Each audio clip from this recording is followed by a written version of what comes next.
Olá pessoal, voltei para a segunda live da manhã, segundo encontro aqui.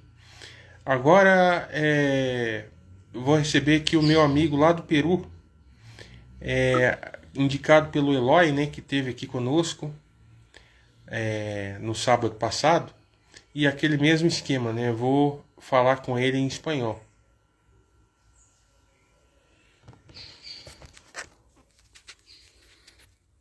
Transmissor. Reativo. Mostrar. Mudar. Arroba. Foto. Fechar. Estamos. Continue. Adicione um comentário. Estou 3 ponto. aguardando ele Caixa de aqui. edição. Fora da lista. Manda-me lá solicitud, por favor, amigo. Mais. Botão. Adicione um. Continue. Estamos informando. Ao fechar. Botão. Fora. Estamos. Continue. Adicione. Mais. Botão. Salas ao vivo. Botão. Bom, pessoal, vou pausar o vídeo aqui um minutinho. Início. Instagram. Salas ao vivo. Mais. Adicione. Continue. Estamos informando aos seus seguidores que você iniciou um vídeo ao vivo. Bom, estamos aguardando aqui o Ângelo Israel, lá do Peru, que ele é amigo do Eloy, né? Vamos ver se ele vai entrar. Acabei de passar uma mensagem para ele. Vamos ver se ele vai vir. Continue. Adicione mais botão. Salas ao veja comparar transmissor reativo mostrar mudar arroba foto etiqueta fechar. Estamos em continue. Adicione um comentário 3 ponto caixa início.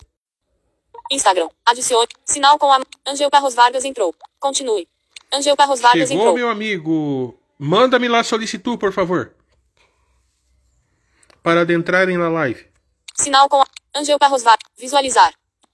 Janela as pessoas entrar.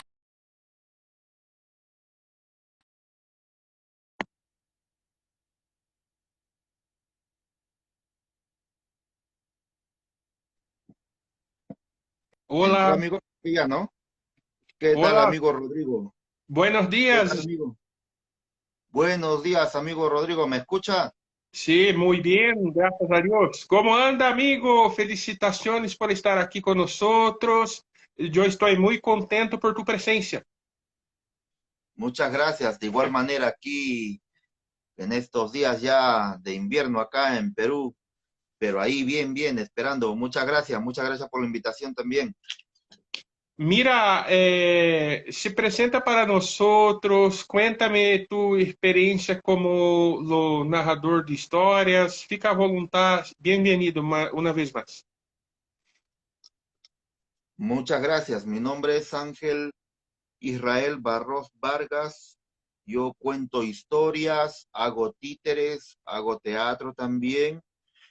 Y radico en Perú, en Lima, aunque soy de la provincia de Arequipa, pero ya mi trabajo se desarrolla en Lima, ¿no? Ya tengo 24 años de trabajo con mi agrupación, la cual yo inicié, que se llama Juglar Teatro de Títeres, y nos dedicamos, como le digo, a todo lo que es narración de cuentos, historias, mitos, los títeres, títeres de guante y también nos dedicamos al teatro de actores, mayormente para público familiar y organizamos dentro de las tres actividades, la más relevante es el Festivalito, que es un festival que va a diferentes lugares de las zonas más alejadas de nuestro distrito, llevando obras específicamente para niños entre 6 a 12 años.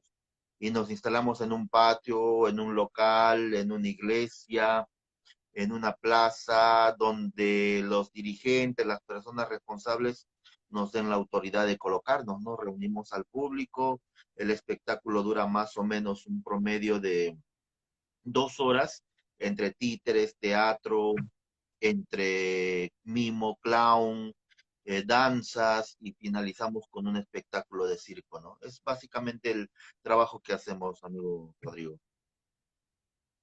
Ah, ok.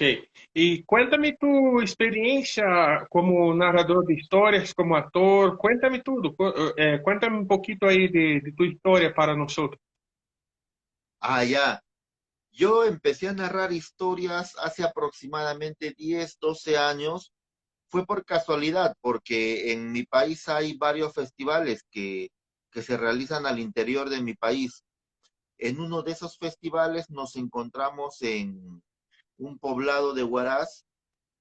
Es un poblado bien curioso porque quedaba justo encima de la Cordillera Negra y al frente está la Cordillera Blanca. Entonces, ¿por qué tomaban estos nombres? Porque una cordillera tenía nevados y la otra no. Entonces, como el nevado tiene un color blanco, al otro le pusieron negro, ¿no? Pese a que no lo es, pero en la cima de esa montaña hicimos una amiga promotora cultural hizo un festival y ahí escuché narrar a varios compañeros y compañeras, ¿no? Y me hizo recordar mis tiempos del colegio, cuando yo en la primaria siempre deseaba declamar alguna poesía, comentar algo, pero siempre me reprimía, no me atrevía a salir, no me atrevía a preparar algo, ¿no? Entonces, me volvieron esos recuerdos de querer contar una historia.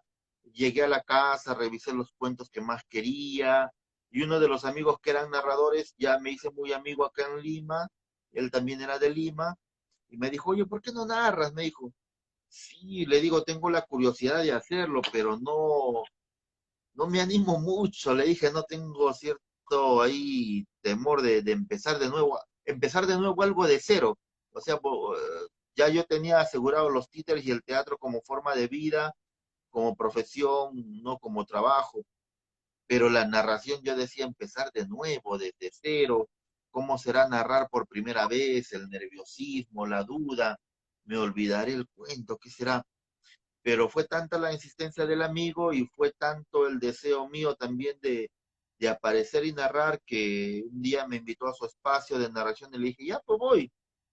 Y llegué y de público creo que esa vez teníamos 2 personas nomás.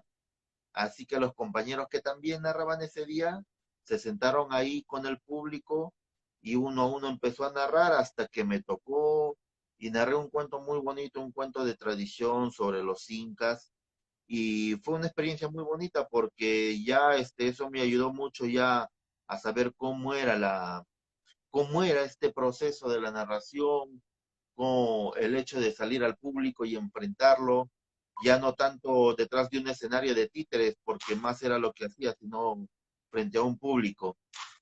Entonces, fue, fue una experiencia muy grata y no la dejé hasta ahora, pues, amigo Rodrigo. Ahora vi una de mis formas de vida también es a través de la narración de cuentos e historias, ¿no?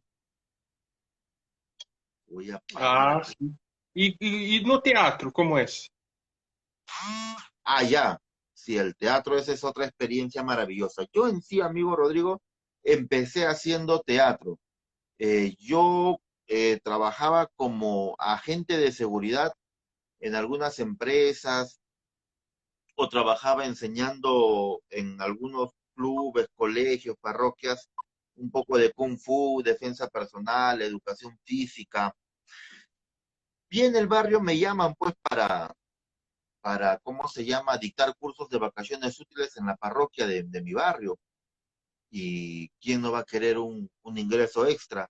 Así que fui, me dieron a cargo 2 grupos de niños, niñas, estuve trabajando con ellos y me dicen, ¿por qué no vienes a las reuniones de teatro? Porque tú creo que haces electricidad.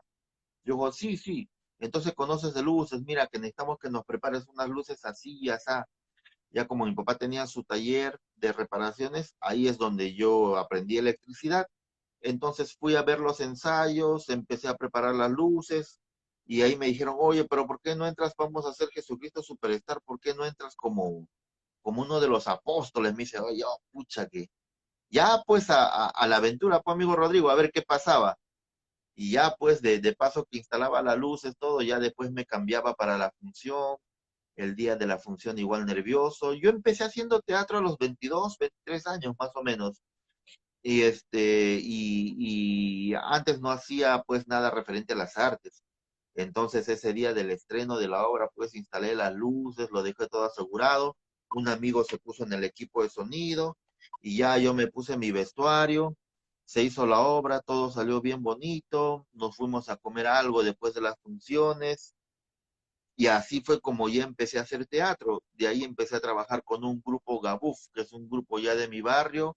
Empezamos a hacer teatro para niños, un poco de teatro para adultos con temática histórica, pero siempre se quedó en mí el deseo de hacer teatro para niños y más que todo los títeres. En ese tiempo todavía no me dedicaba a los títeres.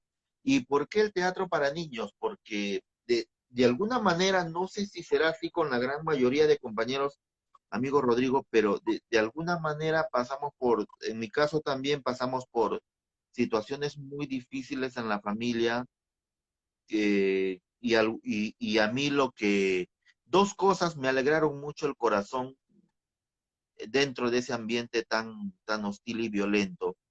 Una de ellas fue que un día me perdí, mi madre era vendedora ambulante, vendía en mercados y plazas y viajaba mucho. Un día le dije que me lleve y ella me llevó. Llegamos al mercado, ella se instaló, todo vendía así, vendía cuadritos, recuerdos, alhajas. Y yo ya estaba aburrido ya, entonces le pedí permiso para irme. Me advirtió que no me fuera muy lejos. Pero usted sabe cómo es un niño, amigo Rodrigo. El niño siempre quiere ir para aquí, ir para allá. No le gusta estar en un mismo sitio, así que poco a poco me fui alejando.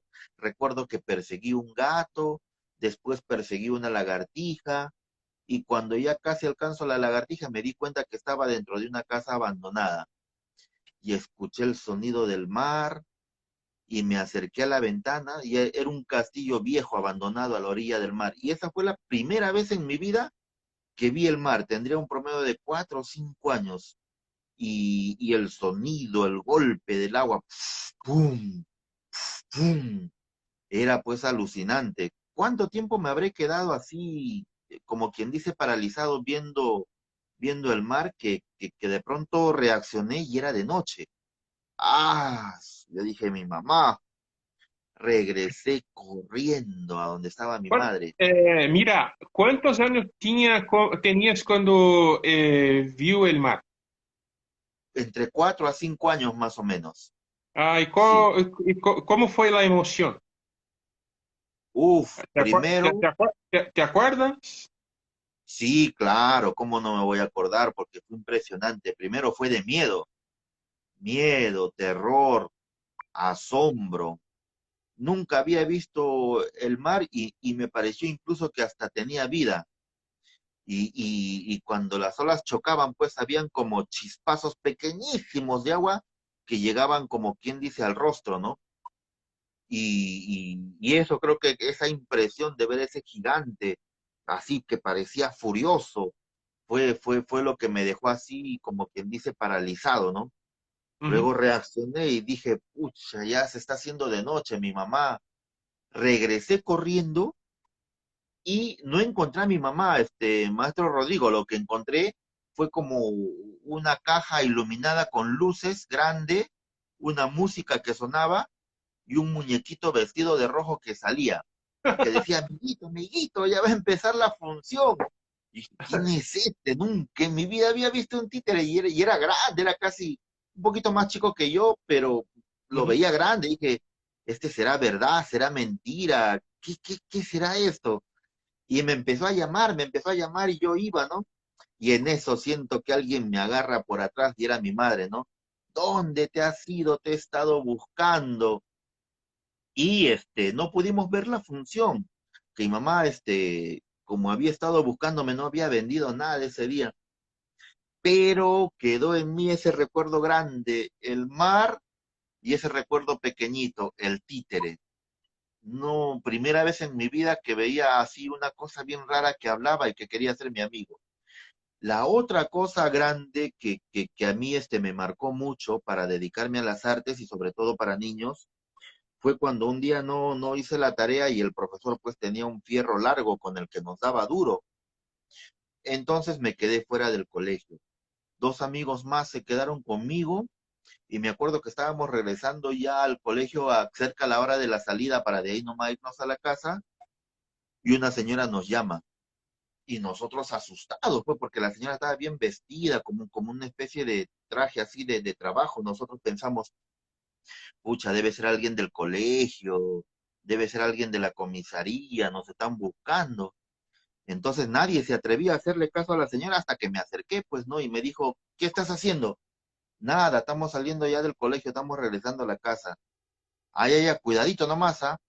Mira, me dice, yo trabajo en la municipalidad. Ay, ay, ay, qué miedo. Sí, me dice, yo trabajo en la municipalidad y me han dado 4 entradas para el circo, pero yo solamente tengo una hija y no...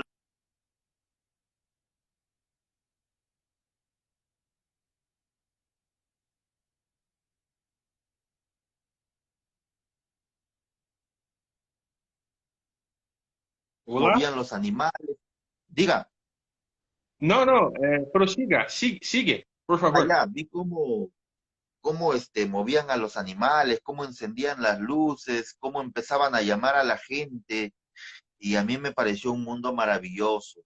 Luego mostré mi entrada, ingresé, vi a los malabaristas, los payasos, vi a una familia que se subía alto y cruzaban por cuerdas, se balanceaban. Uf, fue maravilloso la música, las luces, el elefante, los caballitos, fue algo uf, increíble para mí. Entonces yo dije, como sea, aunque sea haciendo limpieza, dando de comer a los animales, yo tengo que ser parte de este mundo, porque estas personas son como superhéroes, decía yo.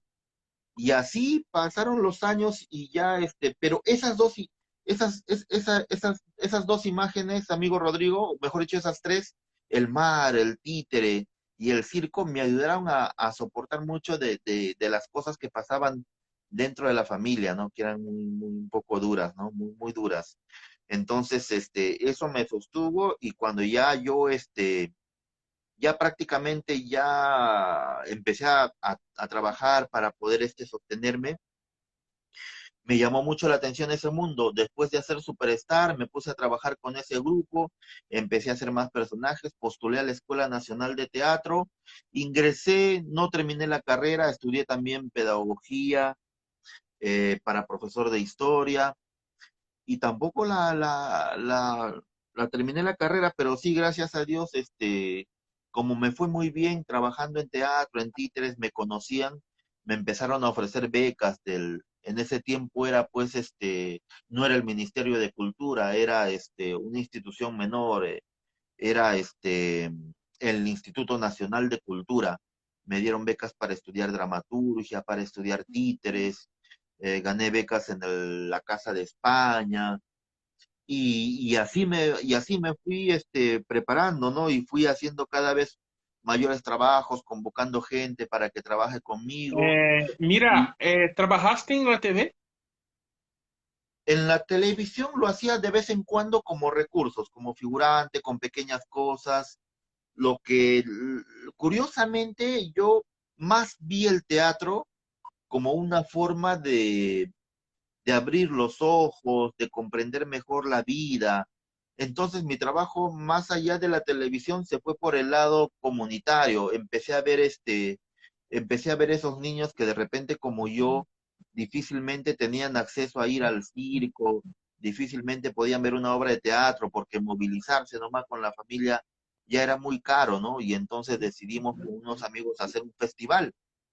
Entonces, más por ahí se abocó mi trabajo, maestro Rodrigo, a de alguna manera que el teatro pueda servir para dar resiliencia a los niños y niñas en condiciones extremas, para llevarles alegría, para llevarles diversión, para llevarles experiencias de vida, para hablar con los padres y decirles que la cultura es un derecho y que también es un beneficio y que también es una forma de educarnos y que debemos exigir, ¿no? La cultura como el derecho que es y ver en nuestros municipios, en nuestras localidades, que pues el arte y la cultura se difunda, ¿no? Entonces, más se fue por ahí mi trabajo y como al inicio hacer un festival, lógico, era caro y no podíamos desplazarnos porque se movía mucha gente. Con el tiempo, con el tiempo el teatro se hizo más solvente. Con el tiempo el gobierno empezó ya a reconocernos como organizaciones que a través del arte y la cultura promovemos la paz, los derechos, la ciudadanía. Entonces empezó a hacer concursos y a través de esos concursos nosotros empezamos ya a tener cierto presupuesto. Entonces dijimos, si hacemos un festival en una zona determinada, solamente se va a beneficiar esa zona año tras año. La gente, nuestro público al que queremos nosotros llevar nuestro arte no está en un solo sitio, está en muchos sitios y están en sitios mucho más alejados de donde vivimos.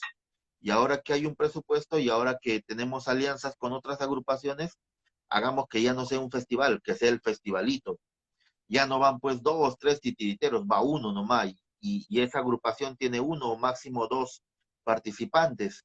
Hagamos un grupo de teatro invitemos a un grupo de teatro con dos, tres actores nomás.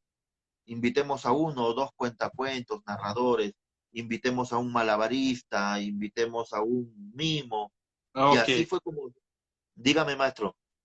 No, no, muy linda tu historia, pero que yo quería te preguntar lo siguiente, ¿cómo anda tu día a día con la pandemia? ¿Cómo te ha hecho tu trabajo? Sí, la pandemia fue muy dura al inicio, porque nuestro trabajo, de hecho, que de la noche a la mañana ya dejó de existir, ¿no? Tuvimos que acudir a la virtualidad, tuvimos que agarrar nuestro espacio donde vivíamos, nuestra casa, y convertirla pues en un lugar de grabación, en un lugar de transmisión. Tuvimos que aprender a usar más del Facebook, más del Zoom, tuvimos que equiparnos de algunos equipos con algunos ahorros. Suerte para algunos que salieron los apoyos COVID del Estado y ahí también tuvimos algo de trabajo que nos permitió equiparnos rápidamente y poder adaptarnos a esas condiciones, ¿no? No fue tan fluido, no fue tan lucrativo, por decirlo de alguna manera, como antes, pero al menos nos permitió seguir viviendo, ¿no? A los 4 meses que hubo la cuarentena, 3, 4 meses que hubo la cuarentena aquí en Perú, pues yo buscando cables, luces para adaptar el espacio, pues me atacó el COVID, ¿no? Estuve enfermo cerca de un mes más o menos, de los cuales 15 días habré estado bien grave, ¿no? Gracias a Dios no necesité oxígeno, pero sí fue un proceso muy duro el superar el COVID, ¿no? De hecho, Mm. ni siquiera me podía levantar de la cama, ¿no? Pero menos mal ya vino la familia, se contagiaron, pero menos mal con ellos ya fue más leve. Y luego falleció mi padre, un hermano estuvo más grave que yo, y a raíz de esa muerte la economía también se afectó mucho porque ya la documentación, la administración de algunos bienes se truncó porque ya se tenía que hacer la documentación para poder seguir recibiendo de ahí algo de economía, ¿no?